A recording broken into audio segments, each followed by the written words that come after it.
Sketch a graph of the following exponential function by creating a table of values for x and y. So here we are given the function y, or f of x, is equal to 2 raised to the x. This is called an exponential function. So let's recall, what is an exponential function by definition?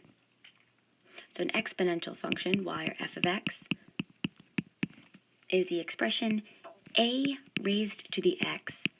And this is where a is an element of the real numbers, so it's a constant raised to x, such that a is strictly greater than 0, and a cannot be equal to 1. So this is an exponential function by definition, and our job here is to create this table of x and y values to see what the graph looks like. So we're going to create our table of values here. So we have a column for our x values, and we can even note here in our definition, we're going to add that this function exists everywhere, or it's undefined nowhere. So all exponential functions have a domain of all real numbers. So x is an element of the interval from negative infinity to positive infinity. So when we're creating our table of values here, we want to center our x values around the origin so that we have a good idea of what the graph looks like. So let's do -2, -1, x is 0, x is 1, and then x is 2. We can always go back and add more x values if needed. And then we know y, or f of x, is defined as the exponential 2 to the x. So we want to do our calculations here so that we can find the ordered pairs, or solution points, on our graph. So when x is -2, we'll have 2 to the -2, which is equivalent or equal to 1 over 2 squared, and we know that 2 squared is 4. So we have the first ordered pair when x is -2, y is 1/4. So moving to the next point, when we have x is -1, we have 2 to the -1, which is equal to 1 over 2 to the first, or 1/2.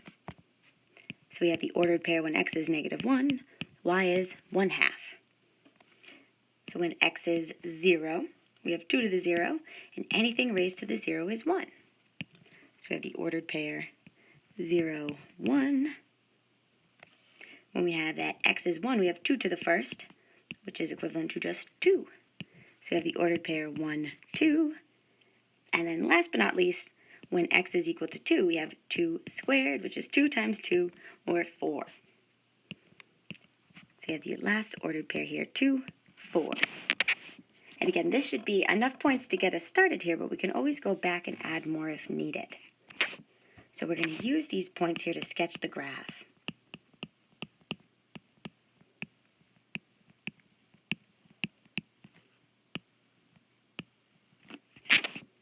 So we have our y-axis and our x-axis. And we know we're using the points -1, 2, we have 0, and then 1, +2. And then looking at the y values that we produced here, we can see that we have a largest value of 4. So we'll say here is when y is 1, 2, 3, and 4. So let's go ahead and we'll plot our points. So our first ordered pair here is at x is -2, -2, 1/4.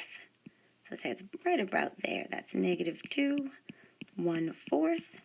The next point is -1, 1/2.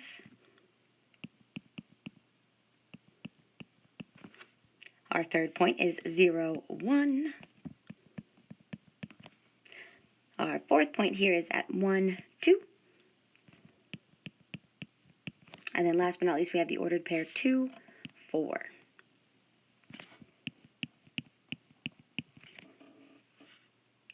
And we can go ahead and we'll connect these points with a smooth curve to get an idea of what the graph looks like. So notice here that as as x approaches negative infinity, or as x gets smaller and smaller and smaller, the y values are getting closer and closer to 0, but they never cross that x-axis. Right, so we have, you can even draw a little dotted line there. Thinking back to last week, we know that we have a horizontal asymptote at y is equal to 0. Another way, if you wanted to make sure, you could even say, well, what about if x is negative 1 million? If we were to plug this into our given function here, we're going to have y is equal to 2 raised to the negative 1 million. And when we evaluate this, we bring this or rewrite this as 1 over 2 to the 1 million. And notice that this value is still, it's going to be a really big denominator. It's going to be a very small number, but it's still greater than 0.